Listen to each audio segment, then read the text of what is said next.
her mother giving us new heartbreaking details. Her nose was broken. Both of her collarbones were broken. Her ribs were broken, and her hip was broken in 3 places. She managed to crawl down the hill across Paragon Mills to a house and knocked on the door before she laid down and ultimately died from her injuries. Aaliyah Ingram had been left near a creek in the cold. She was only 13 years old, and she was badly hurt, confused, and alone. But somehow, she still found the strength to move. She made her way out of that area and tried to reach the closest house she could find, because even after everything that had happened that night, Aaliyah was still trying to save herself. Then she knocked on the first house she saw. But by the time Aaliyah was found at that residence on Paragon Mills Road and taken to Vanderbilt Medical Center, too much time had passed. She did not survive.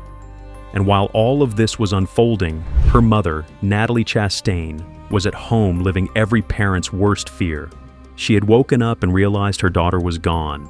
Aaliyah was supposed to be in her room, but the bed was empty, and Natalie immediately knew something was wrong. So she started calling everyone she could. Then she cried out on Facebook, begging people to help her find her child, because at that moment, Natalie was still hoping Aaliyah could be found alive. But when the news finally came, it was not the answer she had been praying for. Her daughter was gone. For months, Natalie searched for the people responsible and waited for the truth to come out. Then, eventually, 2 teenage boys would be arrested in connection with Aaliyah's death. But there's more uncovering and layers to the story. But before we begin, if you find this video interesting, please give it a like at the end and tell me what you think about the case. It really helps the channel. And don't forget to subscribe for more. Thank you.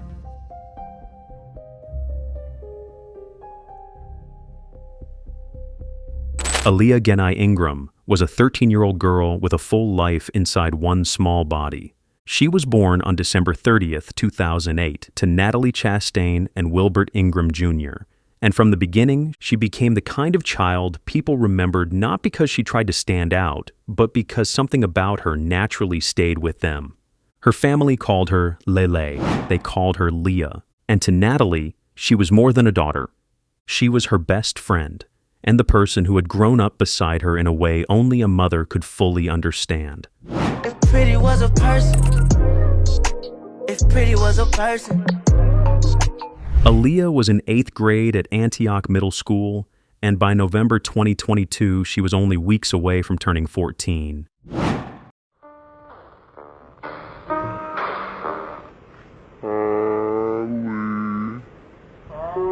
She was still young enough to get excited about small things, but she was also beginning to talk like someone who could already see pieces of her future forming in front of her.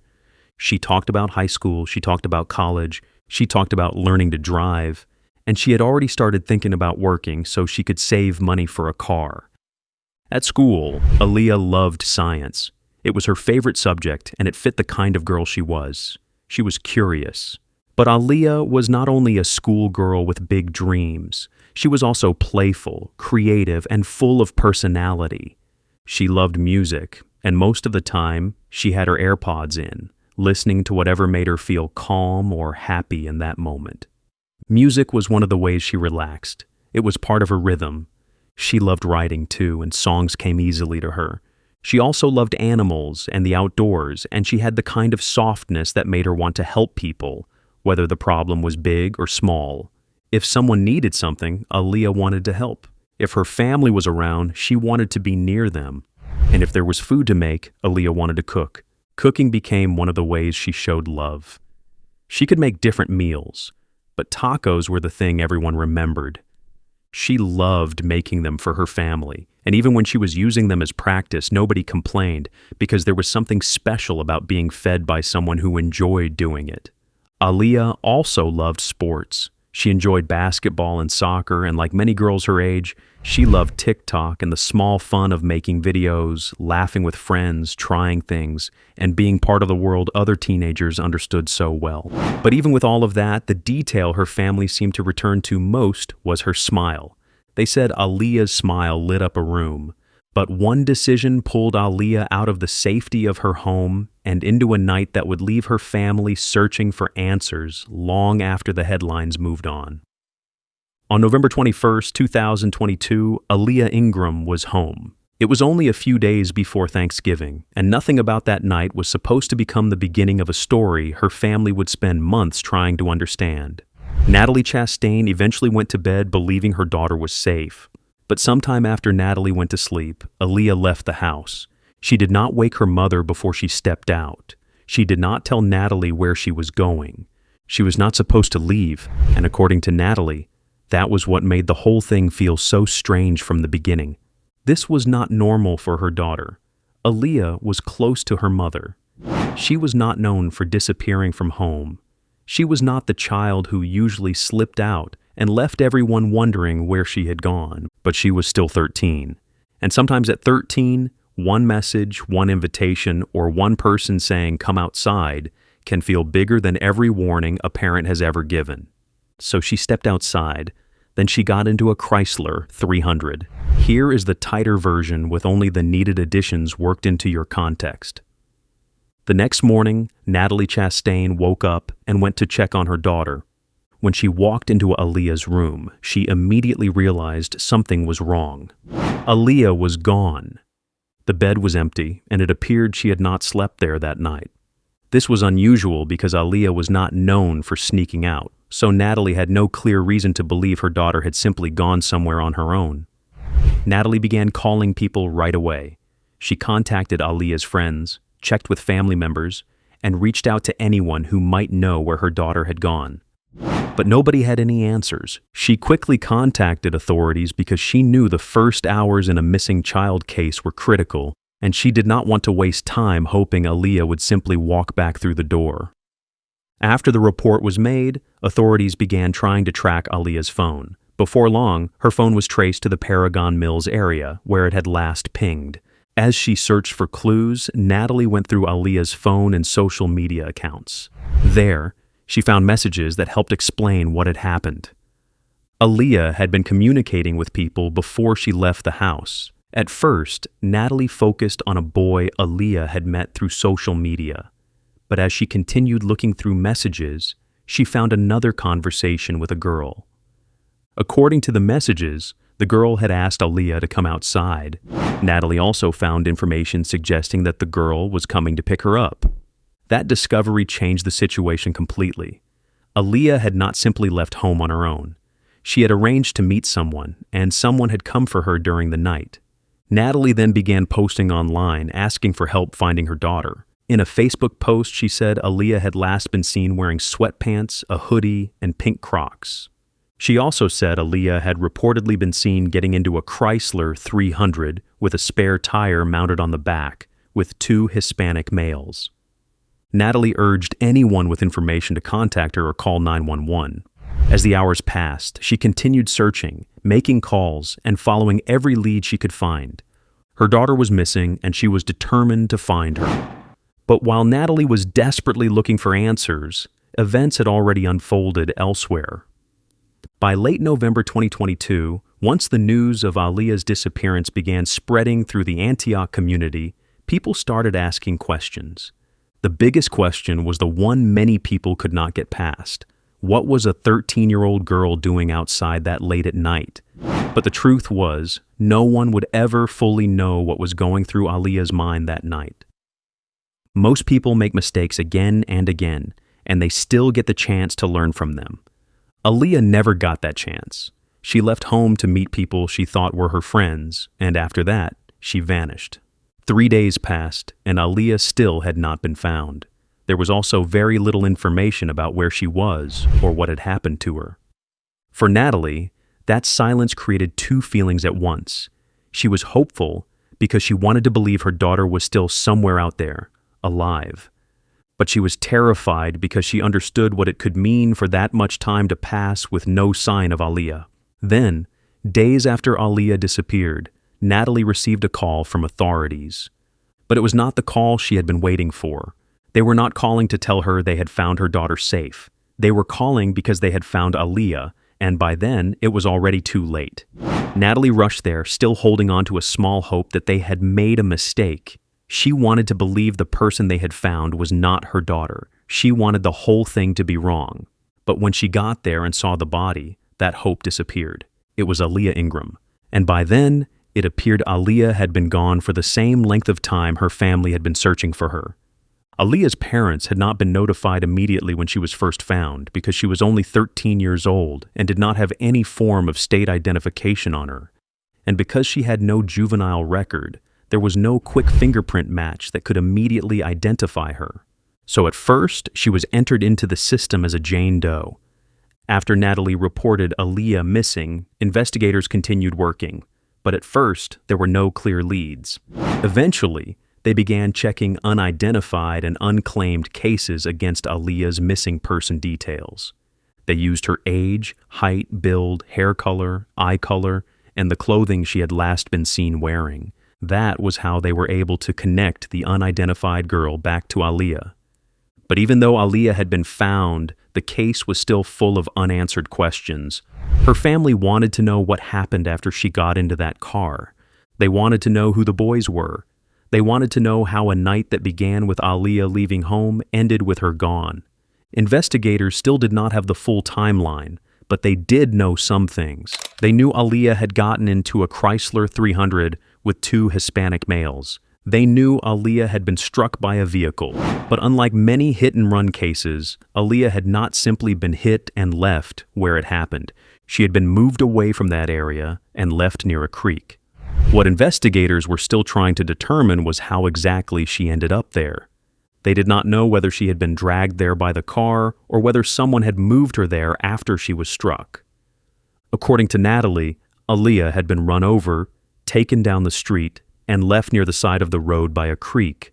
But Aaliyah was a fighter. Natalie later described her daughter's injuries as severe. She's turning a new page, but with it, she relives the same old pain. To say the least, it's been the worst time of my life. She died 3 days before Thanksgiving. Just 13 years old. It's just hard. Aaliyah Ingram left her mother's home late one night. By morning, she never returned, and her mother knew something was wrong. I don't know how to explain that, but I just knew she wasn't here. According to police, Aaliyah died that morning, her mother giving us new heartbreaking details. Her nose was broken. Both of her collarbones were broken.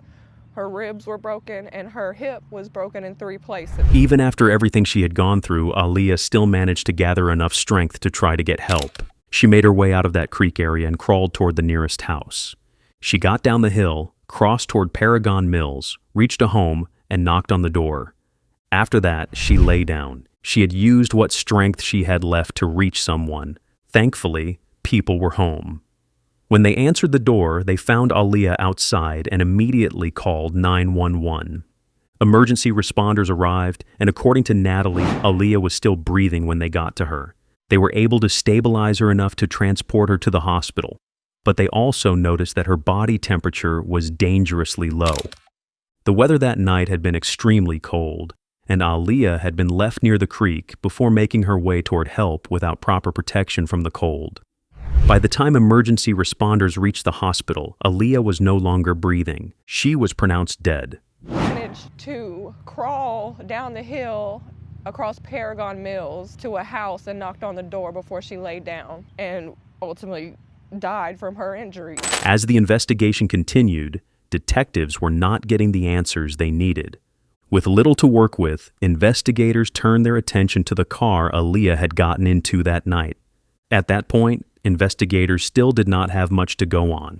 They knew Aaliyah had gotten into a Chrysler 300 that night, and they knew that same car had been reported stolen, so the next step was clear. They had to find the car, and thankfully they did. Once investigators located the Chrysler, they began testing it. They searched the inside, checked for evidence, and looked for anything that could prove who had been in the car and what the car had been used for that night. The tests gave them their first important answer. They found traces of Aaliyah's DNA inside the vehicle. That confirmed that Aaliyah had been in the Chrysler. But the car gave them more than that.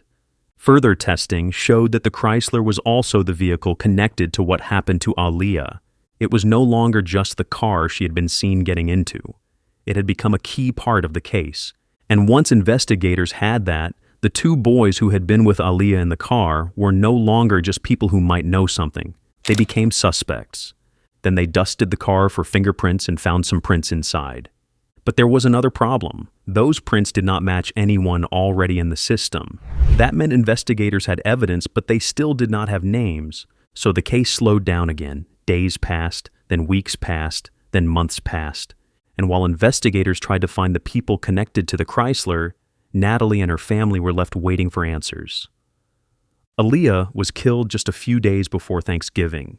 She was ran over with the car, and she was drug or taken down the street and left on the side of a road in a creek. In my heart, I know that she could have survived what happened to her. She just needed somebody to get her help. Her little girl remembered for being a butterfly, strong, determined, and ready to spread her wings. It's no wonder they were her favorite animal. She was always just a joy to be around. One of the sweetest, well-mannered people you could meet. And I miss her so much. So while other families were getting ready for the holiday, Natalie Chastain and her family were trying to understand how they were supposed to sit at a table where Aaliyah should have been. Thanksgiving was meant to be a day for family, food, and gratitude. But for them, it became the start of a holiday season they had to survive without her. And it did not stop with Thanksgiving. Christmas was coming too, and Aaliyah loved the holidays. Those were the days when a house was supposed to feel full, when families were supposed to laugh, cook, talk, and make plans for the next year. But that year, every date on the calendar only reminded Natalie of what had been taken from her. Here on Paragon Mills and Astor Drive, you'll find the constant sound of cars. But for Natalie Chastain, it's a constant reminder of what happened here almost 1 year ago. I'm trying to make something positive out of it because I honestly feel like I'm being choked every time I come past this area. Overlooking the exact area where her daughter, 13-year-old Aaliyah Ingram, was found dead. Those who knew her will easily tell you the grief. It's been hard. We still think about her all the time. I'm sorry. My daughter still thinks about her. Aaliyah left her mother's home late one night. By morning, she never returned, and they knew something was wrong. Then we get the next phone call 2 days later, having to ID her body. It was the worst thing ever. A few days before Christmas, Natalie wrote on Facebook, Aaliyah was killed 3 days before Thanksgiving, 13 days before my birthday, 34 days before Christmas, 39 days before her 14th birthday, and 41 days before New Year's. I just want her back. I don't care about any holidays now. I don't know what to do without her. Then, 5 days after Christmas, came the day Aaliyah should have turned 14. December 30th should have been her birthday, but instead, Natalie had to mark the day without her daughter. And on that day, she wrote another message for Aaliyah. All your favorite holidays have passed, and now today is your 14th birthday. I'm so thankful I was blessed with you. You changed me for the better. My only baby was taken from me before she truly got to live her life. She would have made a great contribution to our world with her kind heart. She already was my world. I hope you're dancing in the skies, baby. I know you see me cry every day for you as I will till the day I die. I used to be scared to die, but I will forever be ready knowing I'll get to see you again. My forever baby, I love you so much, Aaliyah. Happy heavenly birthday. This beautiful pic of the sky on your birthday this morning, I know it's you. I'll try and be okay for you. Natalie kept posting because silence was impossible. Her Facebook page slowly became a place where she could keep Aaliyah's name alive, share memories, speak through the grief, and remind people that her daughter's case still had no real answers. And as the weeks became months, grief turned into something else too. It became a push for answers. Natalie started speaking publicly because she wanted Aaliyah's story to reach people who might know something. She wanted the people connected to that night to be found. She wanted the truth to come out. When she spoke about living without Aaliyah, she did not try to make it sound easier than it was. That was what made the loss feel even harder. Natalie had gone from having Aaliyah constantly around her to not having her at all. But Natalie still wanted someone held accountable because to her, accountability was the only way to show that Aaliyah's life mattered. But by February 2023, no one had been arrested and Natalie had buried her daughter. Police believe a 13-year-old girl was hit and killed by a car, but there are questions about the circumstances. They want to find a young man for questioning. After Natalie began speaking publicly, the case finally seemed to move in a new direction. Then investigators got a lead. The Metro Police released a photo of one of the boys Aaliyah had reportedly been last seen with.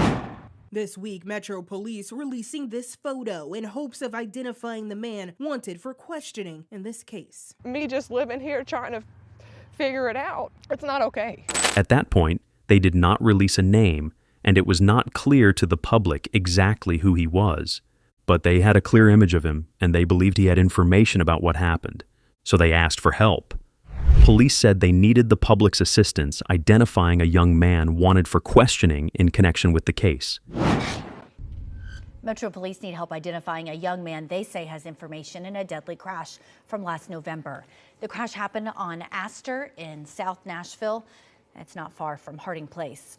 13-year-old Aaliyah Ingram was injured and later died from her injuries. The circumstances surrounding her death are still under investigation, but if you recognize this person, call Crime Stoppers 615-74-CRIME. For Natalie, that photo was the first real sign that the case might be moving forward. But time passed. No one came forward with the information investigators needed. The photo was out there, the case was public, and Aaliyah's family was still waiting. Then, in May 2023, almost 6 months after Aaliyah died, investigators finally got the break they had been waiting for. The young man in the photo turned himself in. His name was Cesar Martinez. He was 15 years old. Now police had one of the boys connected to the case in custody, but even that did not mean the investigation was over. Aaliyah had reportedly been seen getting into the Chrysler with 2 boys. So investigators still had questions about the other person, who else was involved, and what each person knew about what happened that night. Cesar's surrender gave the case its first public name, but it did not give the family the full story. While investigators continued working on leads connected to the second boy, Cesar was charged. Police said the 15-year-old was charged with vehicular homicide following the deadly incident from the previous November. Just 3 months after Metro Police released information about Aaliyah's death, 15-year-old Cesar Martinez turned himself in on an arrest order charging him with vehicular homicide. Thankful he did. But still, her mother wouldn't call this justice. That's all I can say. I mean, I'm thankful he did. It's not going to change the fact that she's still not here. And everybody involved still have a life. Aaliyah had been in a stolen Chrysler 300 with Cesar when the car crashed into a house. But even then, the case still had uncertainty around it. There were still questions about who had been driving and what exactly happened before Aaliyah was left without help. Cesar had turned himself in, but one arrest did not explain the entire night. So Natalie kept asking people to come forward. She kept posting about Aaliyah. She kept urging anyone who knew anything to speak, because even with Cesar in custody, she still did not have the full truth about what happened to her daughter. Even after Cesar Martinez turned himself in, Natalie still did not feel like the case was complete. Cesar's name gave investigators a direction, but it did not answer every question. Aaliyah had not been alone in that car. There were still questions about who else was there, who knew what happened, who left the scene, and why nobody got Aaliyah help before it was too late. For Natalie, that was the part that would not let go. She did not just want a name, she wanted the truth. And as the case continued, another teenager became central to Aaliyah's death. His name was Eduardo Melendez Pineda. Eduardo was later connected to the same night, and when his part of the case reached court, Natalie expected accountability. If I don't have... Natalie Chastain thinks about her daughter every day. Aaliyah Ingram loved to cook. She loved her friends, her family, and animals. She would give you the clothes off her back if you needed them. That's just the type of person she was. The 13-year-old's life ended before it even could begin. Metro Police say back in November of 2022, 15-year-old Cesar Martinez was driving a stolen car. He picked up Aaliyah and later picked up a then 16-year-old Eduardo Melendez-Pineda and 2 other passengers. Police say the stolen car crashed near Paragon Mills on Astor Drive and rolled backwards into a neighboring yard. Aaliyah was caught under it and severely injured. Her body found on the porch of a home. Chastain says they left her daughter to die in a ditch and never called for help. And I just wish that someone else didn't have to be affected by Eduardo. Then Eduardo was brought into court to be charged as an adult. According to Natalie, he told the district attorney that he wanted to apologize to her family. For a moment, that may have sounded like he was about to take responsibility, but then Natalie heard the words she never forgot. "I'm sorry, but it ain't my fault." To Natalie, that did not feel like an apology. It felt like another refusal to fully own what happened that night. It felt like another reason she still did not have the truth. Natalie later said that Cesar and Eduardo blamed each other over who was driving. So even as the legal process moved forward, one of the biggest questions in the case still felt unsettled to her. Police had publicly identified Cesar as the driver of the stolen Chrysler, but Natalie said the people involved blamed each other, and that left her feeling like nobody had given her the full story. Eventually, Eduardo received 3 years of probation for criminally negligent homicide. Natalie said the first offer had been 2 years. She said the family had to push for 3. But even 3 years of probation did not feel like justice to her. So Natalie said it plainly. Probation should have never been in the cards for this.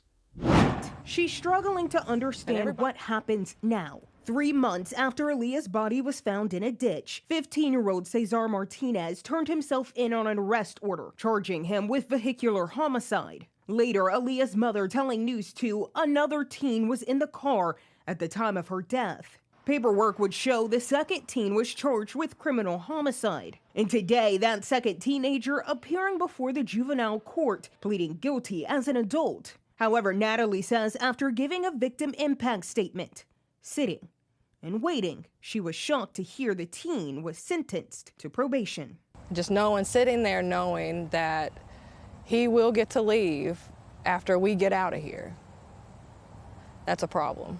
She describes that moment in court, even listening to the teen apologize, only to leave her with more questions than answers. He tried to apologize today, and his apology was, "I'm sorry, but it wasn't my fault." Well, whose fault was it?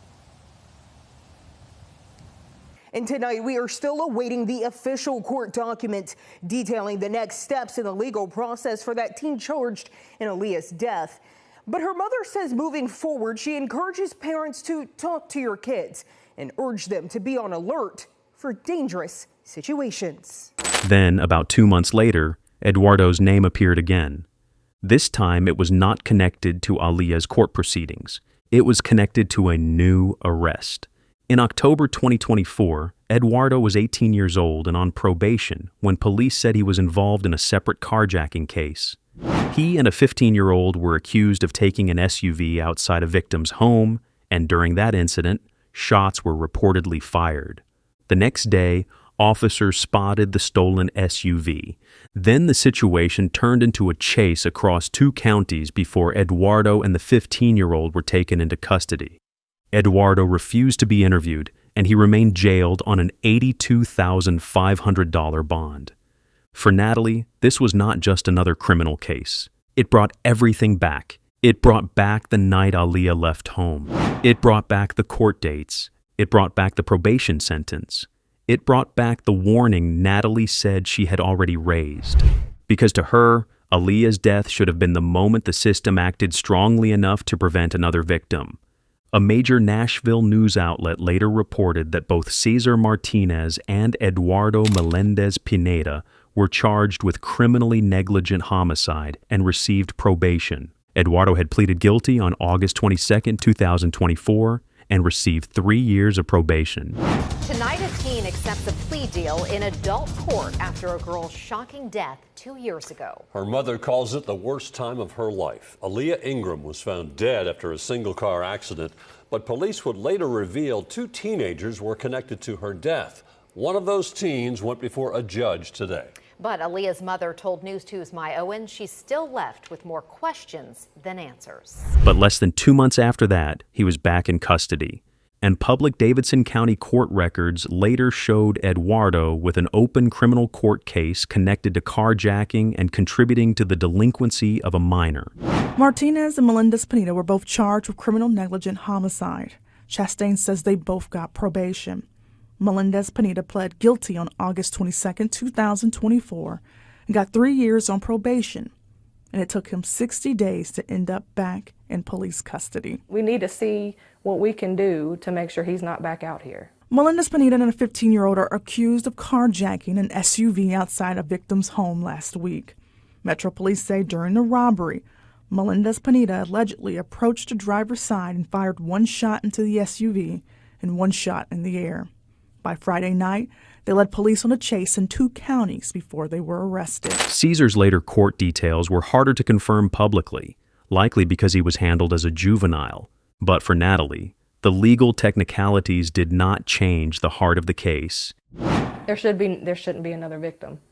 My daughter should have been it with that. That should have been what took him off the streets. Chastain knew her daughter's case was a tough one for prosecution, but she believes there needs to be changes in laws to require stronger sentences for violent crimes, even for teenage offenders. We've got to do something because if not, there's going to be another victim. Her daughter's case might be closed, but she says the fight for justice for victims is not over. Because it's going to sit with me for the rest of my life. So if I need to relive it to help other people, I'm going to do that. And we're going to continue the fight. Even while the investigation continued, Natalie kept Aaliyah's memory alive in every way she could. But now this area where Aaliyah died will live on in her memory.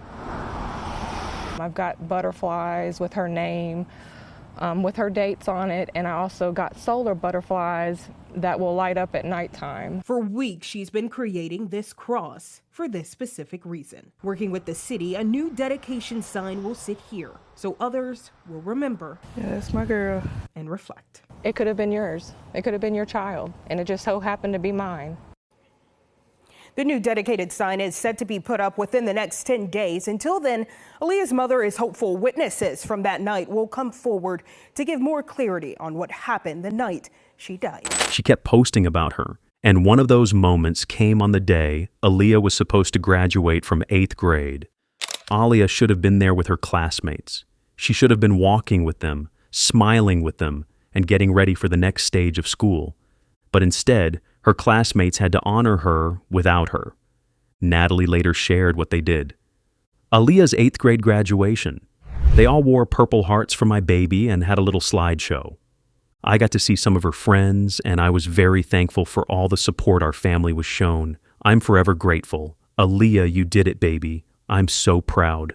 But even while Natalie tried to survive her grief, she still had to deal with people's opinions.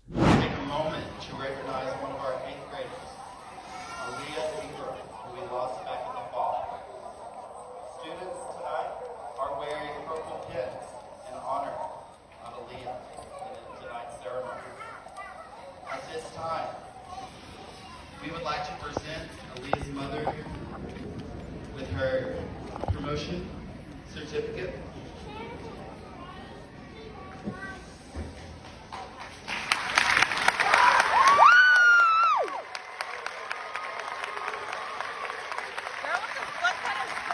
I'm sorry, I'm getting emotional. I'm getting emotional here.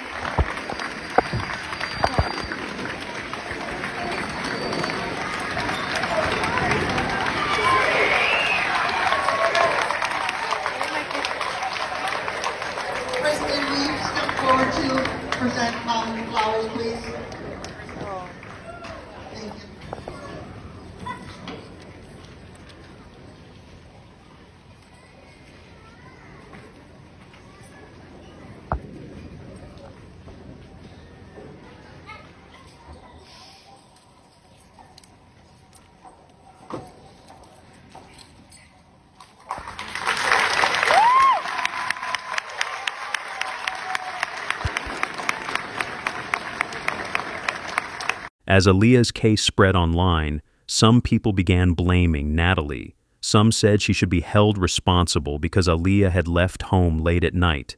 And that kind of judgment cut deep because Natalie was already living with the worst loss of her life. So she wrote about it. "I'm about to have to get off here. My baby only made one mistake in her whole life and it killed her, which was getting in the car with friends. She didn't get the opportunity to learn from her mistake. I hate this world." Then she opened up about how hard it was to keep going. "I am struggling. I might look like I'm holding it together, but really I'm just trying to make it through each day one by one. I try and wait until I'm by myself to cry, because I know it makes people uncomfortable. My whole life has become uncomfortable. I literally can cry all day and I hate it. I just want to hug my baby and let her know how proud she made me." Then she returned to the ordinary memories, the ones that made the loss even harder. Aaliyah used to joke that she would never move out, and Natalie was okay with that. They loved each other deeply. Aaliyah would randomly yell through the house, "I love you, Mom," and Natalie would answer, "I love you, Leah." Aaliyah was always ready to go anywhere with her. She had been stuck to Natalie's hip since the day Natalie had her, and now Natalie was left trying to figure out how to live without her daughter physically beside her. Traveling through Nashville, between the names, cars, and traffic. But this specific street is named after a specific girl, recognized by a sign that sits just feet away from where Aaliyah Ingram's body was found. We should not be here right now. It's a reminder of how a 13-year-old girl's memory can last far beyond her time on Earth. Since her last really awake moments were over here, I just didn't want her to go forgotten. Tonight, her mother says it's a full circle moment after Aaliyah was found dead. Her mother going into detail of how Aaliyah left her home late one night. By morning, when she never returned, Natalie knew something was wrong. Metro Police later releasing information surrounding her death, linking it to a car crash. I could sit here and say, she will never get to stand underneath that tree. It hurts because there's no new memories. Our deepest condolences go to Natalie Chastain, Aaliyah's family, her friends, and everyone who loved her. May Aaliyah Ingram rest in peace.